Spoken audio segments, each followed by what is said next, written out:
Olá, meus irmãos, o evangelho de hoje é Lucas 4, 14 a 21. Nesse evangelho, vemos Jesus que toma a Bíblia e lê um trecho da profecia de Isaías.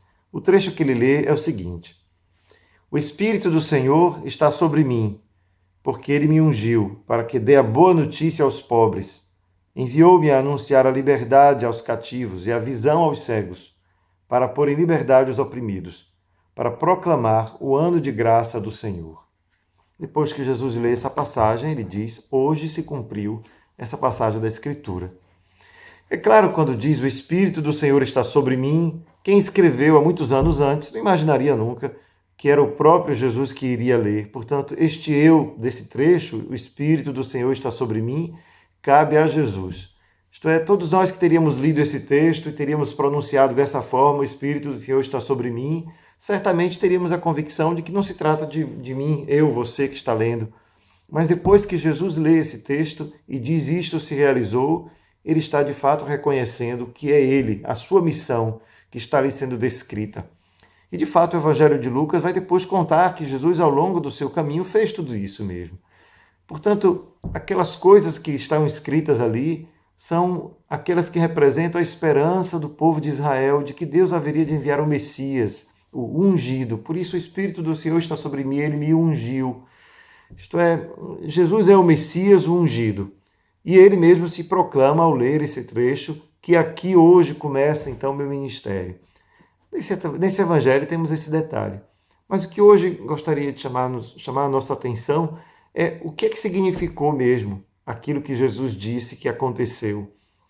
Ora, a primeira libertação que o Messias veio trazer, e Jesus anuncia nesse evangelho de Isaías, vamos chamar assim o evangelho de Isaías, não é? É a libertação social. Boa nova aos pobres.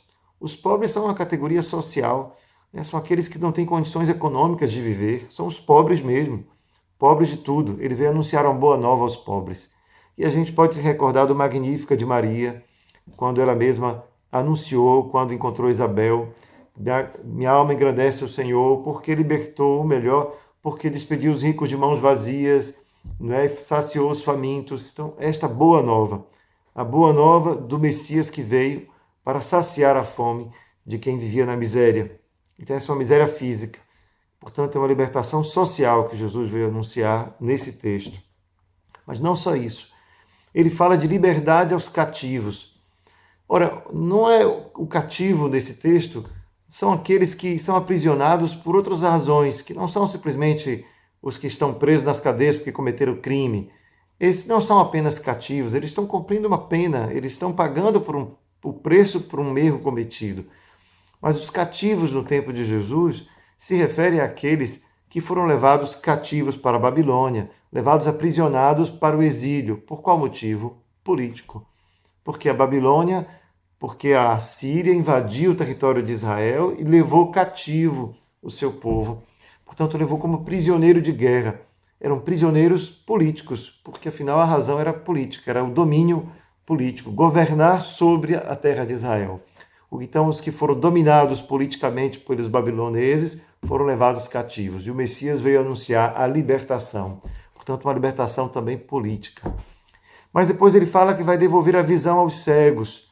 Ora, a cegueira que Jesus se refere, àquela que vamos ver nos evangelhos ele curar, é uma cegueira física. Portanto, também é uma libertação física, essa que o Messias vem trazer. Mas depois ele nos fala dos oprimidos.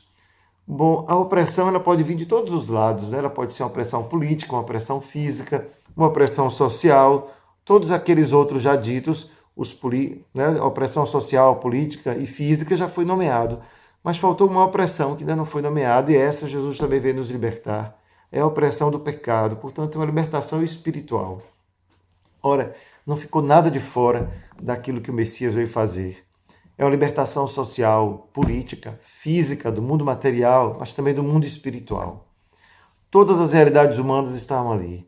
Portanto, aquilo que Jesus veio fazer, veio trazer, não é restrito a um ambiente da vida, aquele momento em que eu vou à igreja e peço a Deus que me liberte.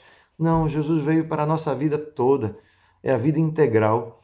Esse anúncio que ele nos faz através da profecia de Isaías é de que a libertação que ele veio trazer para o homem todo, e que não pode ficar nada de fora. E que se fica algo de fora, não é porque a sua libertação é menor, mas é porque nós que recebemos essa graça, a graça de reconhecer nele o libertador, o Messias, não agimos como discípulos.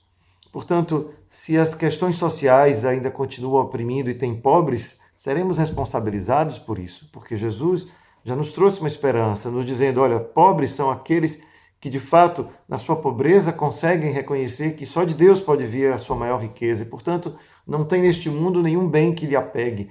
Portanto, é generoso, é aberto. Se tem dons, se tem presentes, se tem bens materiais, o utiliza administrando-os para o bem de todos.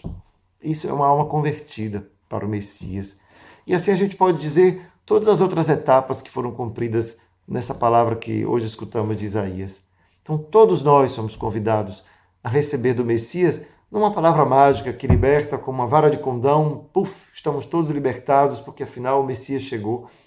O Messias nos reúne para nos dar uma mensagem. Se Deus está presente, é preciso que exista também uma libertação que vai em todos os campos da nossa vida. Que a liberdade que o Messias anuncia não é restrita ao campo espiritual, mas dali transborda para transformar a vida inteira, toda a vida.